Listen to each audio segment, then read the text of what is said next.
arteriales es una cardiopatía poco frecuente y se caracteriza principalmente por la presencia de un tronco arterial único que emerge con una sola válvula de ambos ventrículos.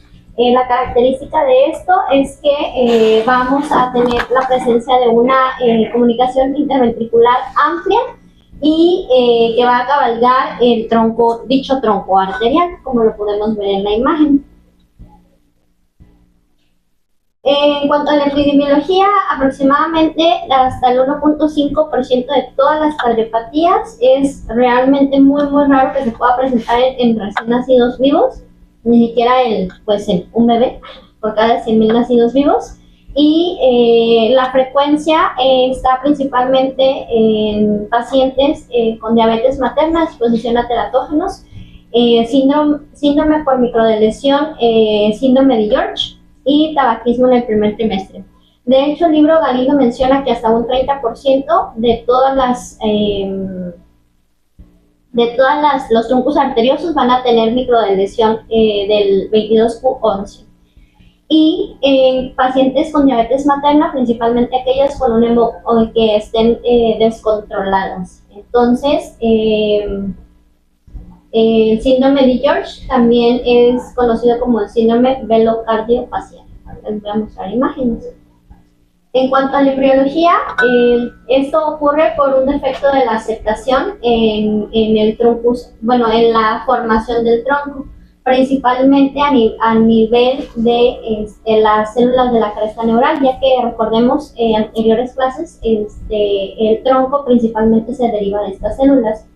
Hay alteraciones de los rebordes costales, falla del tabique aortopulmonar y hay un defecto de la migración celular. Entonces, este tronco no se va a separar adecuadamente y no va a formar lo que viene siendo la aorta y la arteria pulmonar. En cuanto a la anatomía, va a haber un tronco arterial único, va a existir una CIB amplia, va a haber cabalgamiento de la CIB y de la válvula sobre ambos ventrículos. Solamente va a existir una sola válvula, la cual le vamos a llamar válvula troncal, y generalmente hasta en un 90% no va a existir la presencia del conducto arterioso, exceptuando en ciertas morfologías que tengan la presencia de una estenosis aórtica. Y en cuanto a la válvula, podemos tener diferentes morfologías de la válvula. Va a ser una válvula tricúspide, que es la más común, en un 69%, una válvula tetracúspide en un 22% y una válvula bicúspide en un 9%. Inclusive podemos llegar nosotros a observar una, 5 o 6 válvulas. La válvula frecuentemente va a ser displásica, o sea, se va a encontrar como una imagen engrosada, hiperecogénica, y de estas vamos a describirla como insuficiente en un 50% o en algunos casos estenótica hasta un 33%. En la primera imagen nosotros tenemos una imagen de el tronco. No se ve muy bien. A ver, ¿cómo se le hace esto para acercar? Porque así, ¿no? Ahí está. Entonces, ahí donde nosotros podemos ver que no hay separación. Esto es una necropsia y pues prácticamente es lo que más se quiere resaltar en este aspecto.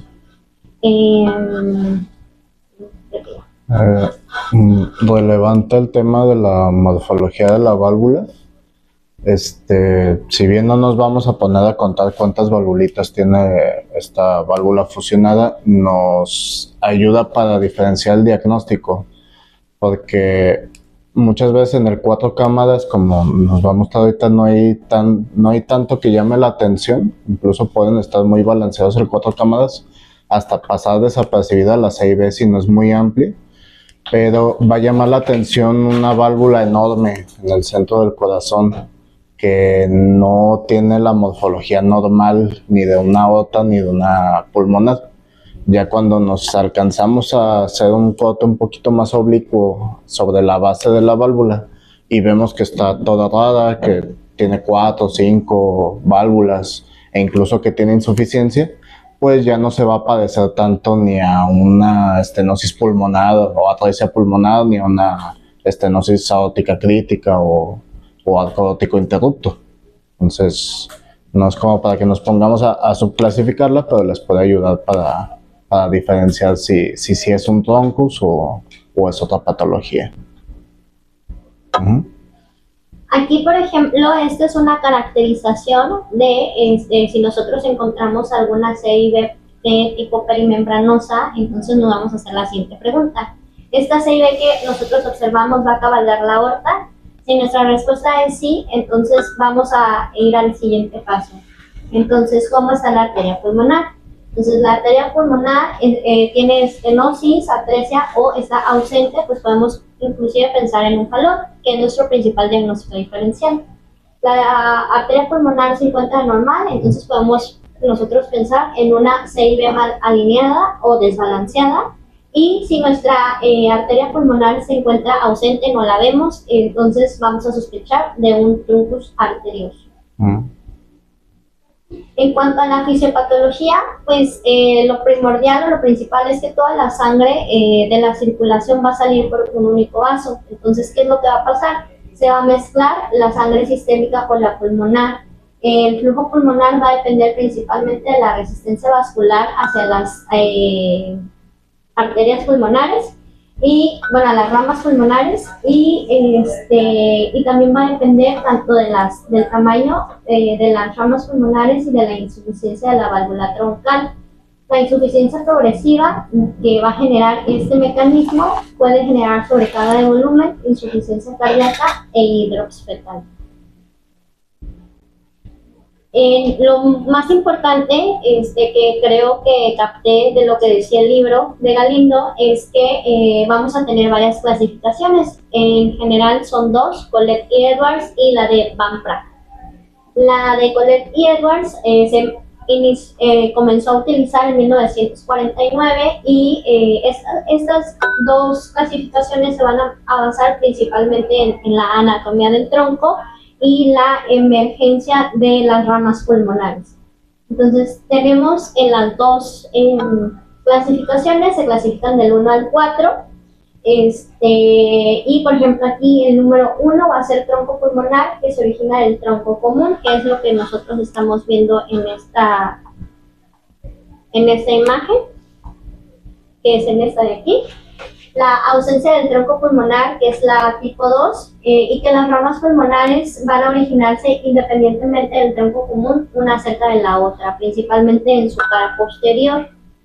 La tipo 3 va a ser una ausencia del tronco pulmonar y las ramas pulmonares se van a emerger independientemente, pero van a emerger separadas, lateralmente al tronco. Y en el 4 va a haber ausencia del tronco pulmonar y las ramas pulmonares se van a originar de la aorta ascendente. Entonces, y esto va a corresponder a una atresia pulmonar con una comunicación interventricular. En la de Van Praag, esta la comenzamos a utilizar más tarde. De hecho, fue una modificación que se hizo a la de Collett. Y nosotros vamos a tener al igual cuatro clasificaciones que vamos a hacer como equivalencias. Entonces, la A1 de Van Praag es un tronco pulmonar que se origina del tronco común y equivale al tipo 1 de la Collett y Edwards. La A2 es una ausencia del tronco pulmonar y las ramas pulmonares que se van a originar en la parte posterior, separadas, una cerca de la otra, va a ser equivalente al tipo 2 del Collett y Edwards.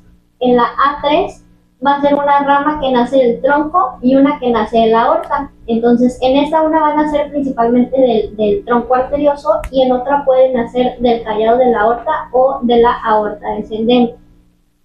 Y en el tipo 4, o en la A4, va a ser un troncus arterioso, pero que se va a ver asociado a una interrupción del arco aórtico o a una hipoplasia o estenosis del arco aórtico.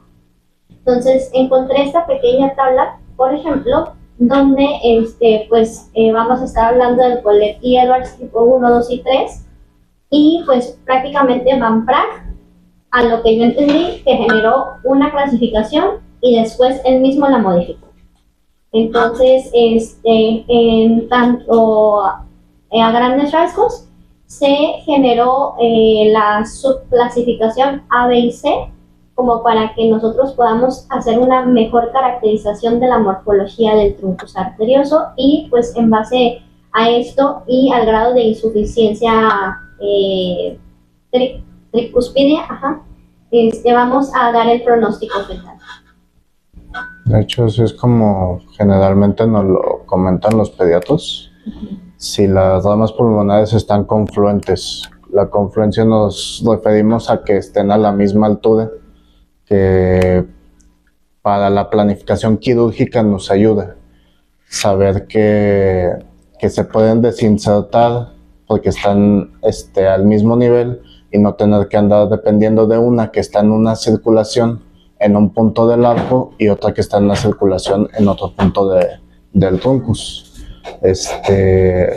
La tipo 4 es la de anatomía más rara, se relaciona con la interrupción del arco aórtico y es en donde pudiéramos encontrar virtualmente un ducto arterioso todavía permeable. En los otros tres tipos pues prácticamente no hay ducto arterioso porque pues no hay una diferenciación entre pulmonar y entre aorta. No. Y pues la más frecuente pues es la tipo 1, tanto de Van Praag como de Collet y Edwards. El diagnóstico prenatal, Galindo nos comenta que se puede hacer el diagnóstico con precisión, pero solamente en unidades de tercer nivel donde se cuente con médicos especialistas, principalmente en ecocardiograma. Y es por eso que la detección sigue siendo baja, porque en la mayoría de los segundos niveles, inclusive en los tercer niveles, nuestro principal corte, el que utilizamos para hacer el diagnóstico de cardiopatías, es el 4 cámaras, y suele ser completamente normal en la mayoría de los casos. En cuanto al hallazgo ecográfico, vamos a empezar viendo los cortes. El primer corte que nosotros hacemos va a ser de 4 cámaras. En la mayoría de los casos se va a encontrar normal. Inclusive en algunos casos podemos encontrar una levocardia acentuada, con un eje desviado a la izquierda a más de 65 grados. Entonces, por ejemplo, en este caso, tenemos un corte axial a nivel de 4 cámaras, donde a simple vista pues no tenemos asimetría de ventrículos, no tenemos asimetría de aurículas, y aparentemente no podemos observar la presencia de una comunicación interventricular. Inclusive en la tercera imagen también. Entonces aquí sí podemos observar una ligera disminución del ventrículo izquierdo, y prácticamente una alineación total de ambas válvulas. Entonces aquí pues sí podríamos sospecharlo, pero no de primera instancia. Podríamos sospechar un truncus arterioso. La segunda imagen es igual, nada más que aquí podemos observar, esta es nuestra vértebra. Entonces, si nosotros trazamos la línea para poder generar nuestro eje, pues podemos observar que el eje inclusive va a superar los 45 grados. Casi a 90. Entonces, en esta otra imagen también, una de las valoraciones estructurales de los bebés en segundo trimestre que hacemos, inclusive en tercero, es el situs. Entonces en este va a haber un situs aparentemente solitus, concordante, visero-atrial también. Entonces nada más que lo que aquí nos llama la atención, por ejemplo, no de primera instancia nos llamaría la atención la asimetría de las cámaras cardíacas, sino principalmente el eje que está un poquito, desviado hacia la izquierda. Y aquí es en el momento en el que nosotros lo tomamos. Entonces este eje prácticamente pues sí se encuentra desviado, ya que se encuentra a 67.6 grados. El corte más importante para nosotros para poder hacer un adecuado diagnóstico del tronco arterioso va a ser un corte de 5 cámaras. ¿Qué vamos a encontrar aquí? Principalmente comunicación interventricular amplia de tipo perimembranosa. Va a emerger un único vaso del diámetro normal de un tronco común y va a ver la ausencia de una arteria pulmonar separada. Entonces, prácticamente este único vaso, si se fijan ustedes, este es un corte de 5 cámaras porque podemos ver la salida de la aorta, pero vamos a encontrar una única aparentemente valva en el centro del corazón. Y esto también se puede asociar a una comunicación interventricular de tipo perimembranoso. Entonces, en este caso, pues aquí tenemos nosotros nuestra comunicación, nuestra CIB, y nuestro único vaso que va a emerger o va a cabalgar la comunicación interventricular. Aquí, según lo que yo entendí, es un eje corto. Aurícula izquierda, aurícula derecha. Estamos como en un semi-4 cámaras. Ahí la idea era del análisis secuencial segmentario demostrar que sí tenemos una morfología auricular reservada. Aquí está esta imagen. Y algo que también vamos a observar e intencionadamente vamos a buscar es el corte de 3 vasos tráquea. Entonces, en los hallazgos más importantes se va a identificar un tronco común, una vena cava superior y el patrón normal de los 3 vasos va a desaparecer. Como en la imagen, prácticamente solamente podemos ver 1 o 2 vasos. Entonces, normalmente, recordemos que se va a observar arteria pulmonar, aorta y cava, y en este caso, pues nada más se va a observar prácticamente pues, un solo vaso y un poco como el desdoblamiento de la aorta. ¿Tú consideras que sí es un corte de 3 vasos? Pues... Digo, acá estoy viendo el diafragma, estoy viendo como 5 costillas. Creo que como un eje largo, la salida del tronco. Pues como un sagital a medias, no sé. Hasta le dio un botonazo y dijo, ahí está un Perdón, tronco. fui yo. Es como el coronel de George. De hecho, Y yo, una disciplina, déjenme decirles. es el internet que me sigue diciendo.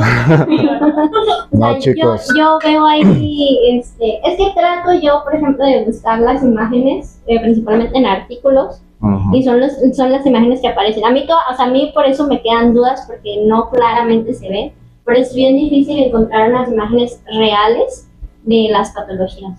Sí está difícil. Pues acuérdense, ya con lo que han ido aprendiendo en las clases, pues ya pueden ser un poco más críticos con lo que les están poniendo. Porque a todos nos ha pasado que vemos un feto, no le hallamos forma y googleamos qué fregado estoy viendo. Y nos salen 20 imágenes de Google y 20 son de niños ya recién nacidos, 5 de animales, ni siquiera son humanos, y alguna van a encontrar fetal y pues tienen que ser críticos en qué es lo que están viendo. Si le están diciendo, este es un corte de 4 cámaras y se ve una pata del bebé, pues no inventes. Pues sería llegar a la doctora Aida y poner el mejor corte que la pena. Yo lo vi. Por eso ya estoy guardando mis cortes. Ya, me pidan uno, aquí está. Bueno, entonces, otra herramienta en la que podemos utilizar en este caso va a ser el Doppler fetal. Entonces vamos a poder identificar con el Doppler color un flujo en forma de Y. Ahorita sí, ese sí la tengo, ahorita lo vamos a ver. El cabalgamiento del tronco, la insuficiencia valvular y la estenosis. La estenosis de la de estenosis de la aorta. Entonces aquí nosotros podemos ver que es un corte, bueno, este ya sería como un corte de 5 cámaras, pero que igual ahí sí no. Un corte de 5 cámaras y la 5ª cámara. Ahí, es que no identifiqué yo las conexiones AB. O sea, aurículo-ventriculares sí las tiene, y que son concordantes modo perforado. Ajá, Ahí está. ahí está. Esas son las conexiones. Y acá, por ejemplo, tenemos que se identificó el tronco arterioso y también se identifica la morfología de las ramas pulmonares, que serían estas. Entonces, según esta imagen, doctor George, ¿en qué clasificación caería en Van Praag? La 1, vamos. El tronco de la. Las visitas son las pulmonares, ¿no? Sí, las chicas. Claro. Está así, ajá, Exactamente. Este sería como un 5 cámaras. Ahí veíamos la válvula fibrosa. Hacia acá continuaba el truncus arterioso, continuaba hacia acá el callado aórtico y veíamos lo que parecían ser las ramas pulmonares insertándose a la misma altura, aparentemente. Sería un 2.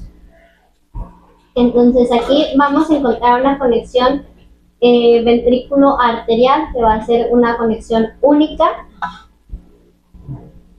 y identificamos nuestra comunicación interventricular perimembranosa, que es de salida. En el momento, bueno, aquí también observamos que en ese momento ahí es donde se cabalga la única comunicación ventrículo arterial. Nuevamente, creo que es un poquito una mejor imagen. Podemos observar el tronco, el anillo y ambas ramas pulmonares que se van a insertar al mismo nivel. Entonces, el tabique interventricular, los ventrículos, ahí veíamos si aparentemente estaban las ramas al mismo nivel. Por más que nos quisimos separar, no parecía haber un truncus y una pulmonada hacia adelante y hacia atrás. En ese caso decidimos dejarlo como si fuera un 2, aunque es más frecuente que sea un 1. Aquí el doctor nos hizo el favor de hacer una reconstrucción principalmente del arco aórtico, y aquí vamos a poder observar que evidentemente, bueno, se tendrían que observar 2 arcos a este nivel y nada más se observa solo uno. O sea, sí, es un arco único. Bueno, un tronco único. Muy bien, en vivo se veía cómo daba el pulso, pues, y cuando nos estábamos dotando de lo que les comentaba, que deberíamos de ver el arco ductal y el arco aórtico, y pues es un solo vasote que está ahí con todo. Aquí, por ejemplo, como la secuencia que podemos observar en 4 cámaras. Podemos observar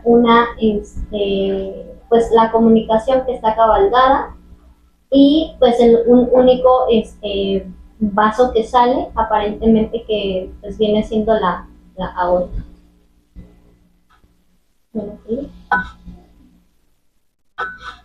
Bueno, nuestro diagnóstico diferencial principalmente se va a hacer con estas patologías, que va a ser la tetralogía de Fallot, la atresia pulmonar con CIB,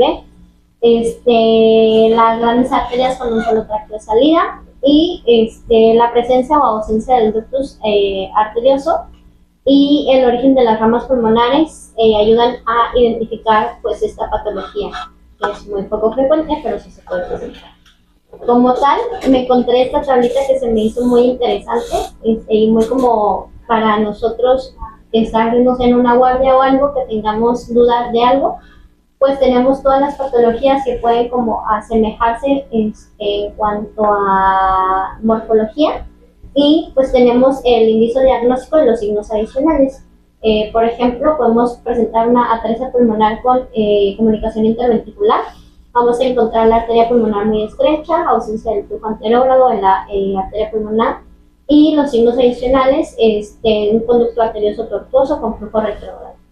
A diferencia de el ventrículo derecho doble salida, entonces vamos a encontrar una arteria pulmonar que presenta un cabalgamiento y la otra tiene un recorrido paralelo, o sea, están muy juntos.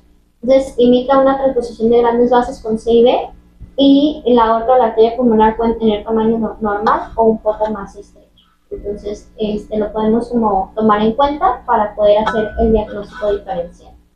Cuanto a las anomalías asociadas, ya previamente les había comentado que las cromosómicas se van a ver asociadas hasta un 30%. principalmente la de lesión 22q11, corresponde a un síndrome de George.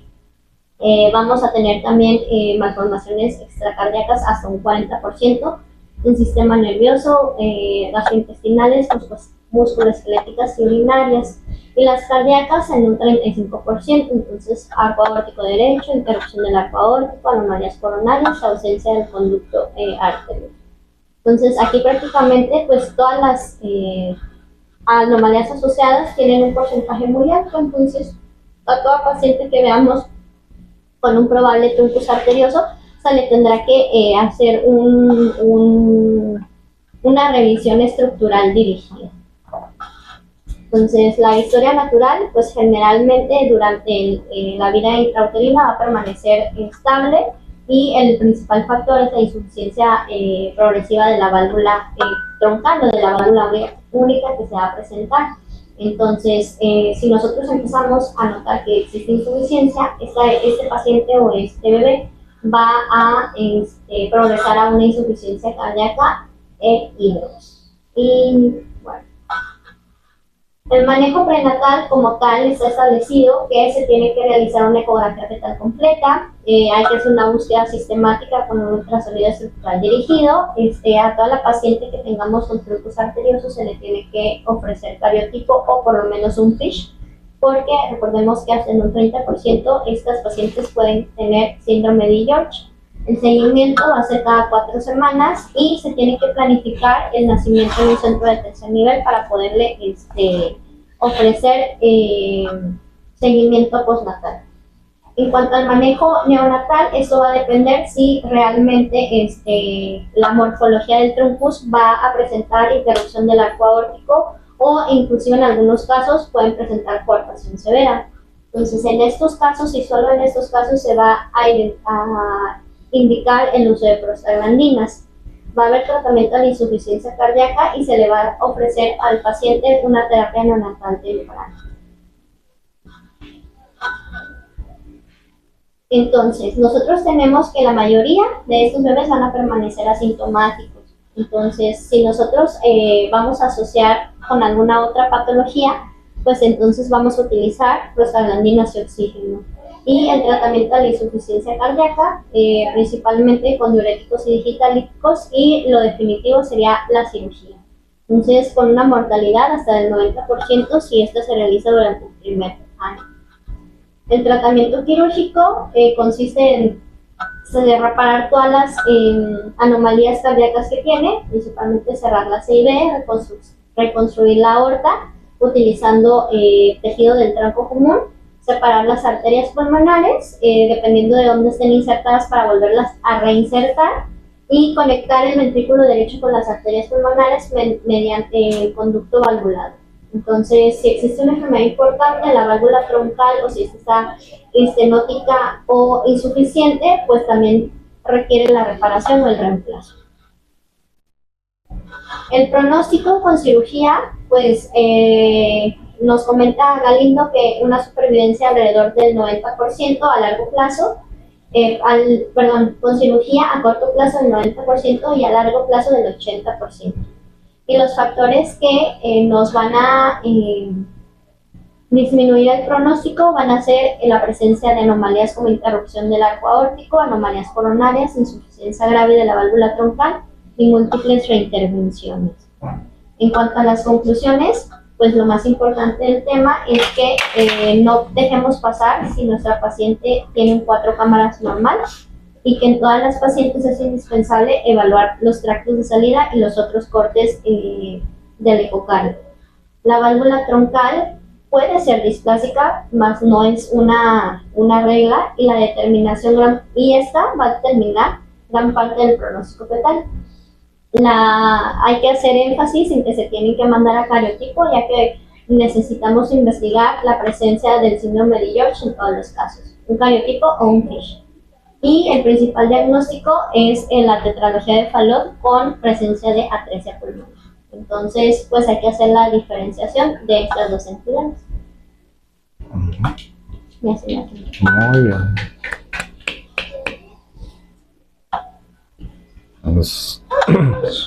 De las patologías conotroncales es de las que el pronóstico es más incierto porque los que sobreviven a la etapa fetal y sobreviven a la cirugía, les va bien. Los que se quedan en cualquiera de esos dos pasos, pues ahí quedaron. La cirugía parece ser muy agresiva, ¿no? Exageradamente.